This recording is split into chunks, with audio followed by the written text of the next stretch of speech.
दिल्ली के लगभग 23,000 guest teacher हैं जो पिछले 7 साल से उनका एक भी तनख्वाह नहीं बढ़ाई गई है। और वो टीचर वो हैं जो प्राइमरी से लेकर 12th क्लास तक को पढ़ाते हैं, टीजीटी हैं, पीजीटी हैं।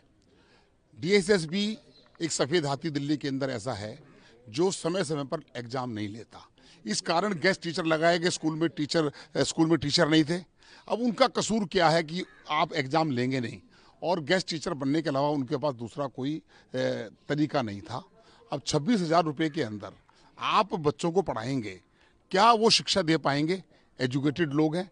अगर डीएसएसबी से कोई व्यक्ति क्लियर करके आता है तो उसको 70,000 से लेकर 1,20,000 तक की सैलरी मिलती है।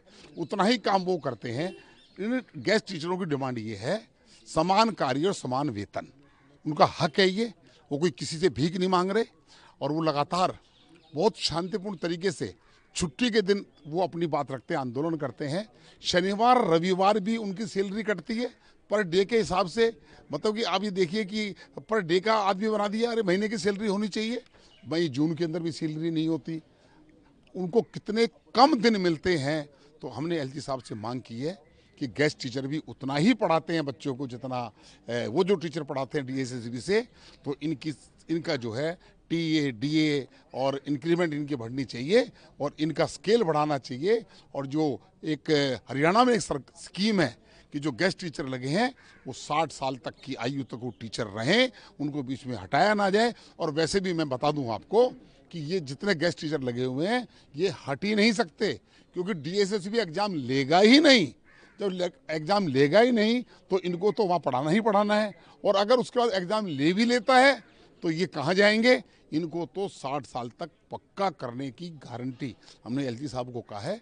एलजी साहब ने कहा है कि मैं एजुकेशन सेक्रेटरी से, एजुकेशन डायरेक्टर से मैं फाइल मंगा रहा हूँ। मैं इनकी फाइल मूवमेंट में है और वो फैसला करेंगे।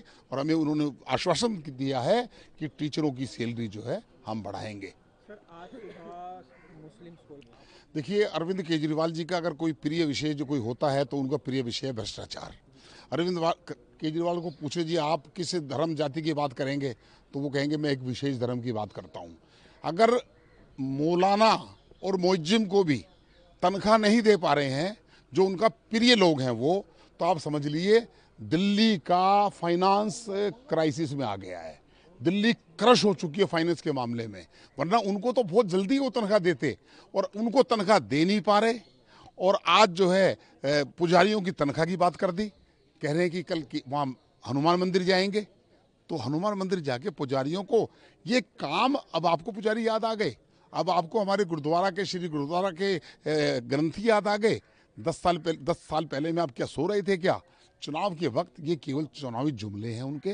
वो रोज ऐसी घोषणाएं करेंगे और इन घोषणाओं से कुछ होने वाला नहीं है। दिल्ली की जनता मान चुकी है कि अरविंद केजरीवाल को टाटा बाय बाय कहने वाली है।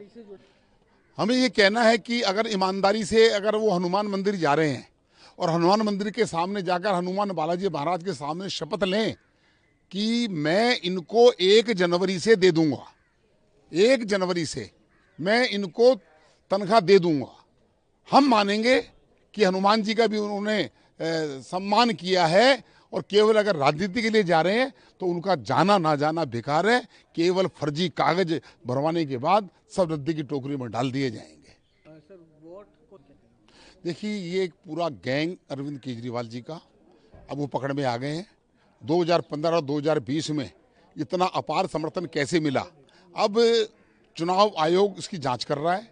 वोट कुछ कट रहे हैं लोगों के मकानों पर, जिनके घर में 3 कमरे हैं वहाँ पर 20-20 वोट बना दिए और एक विशेष संप्रदाय के बना दिए। तो वो कह रहे हैं जी हमारे घर पे तो लोग रहते नहीं है। तो अगर वो वोट कट रहे हैं तो क्यों पेट में दर्द हो रहा है? जेन्युइन वोट के ऊपर मतदान होना चाहिए। और मैं चुनाव आयोग से कहना चाहता हूँ, ये जो हमारा रोल आना है, इलेक्टोरल रोल, ये बिल्कुल ठीक और दुरुस्त आना चाहिए। और इसके अंदर किसी भी प्रकार की कोई गड़बड़ नहीं होनी चाहिए। जो लोग दिल्ली में नहीं रहते, बाहर से अगर वोट बन रहे हैं, उनका वोट किसी कीमत पर कास्ट नहीं होना चाहिए। ये तो बहुत बढ़िया बात है। देश की सारी सरकारें करेंगी और जब ही जाकर इस देश की समस्या का निदान होगा। और ये तो इसके लिए तो हमारे डॉक्टर अम्बेडकर जी ने भी कहा था। और दिल्ली में भी लागू होना चाहिए सर यूसीसी? दिल्ली में लागू करेंगे नहीं वो। हमारी सरकार आएगी तब हम करेंगे।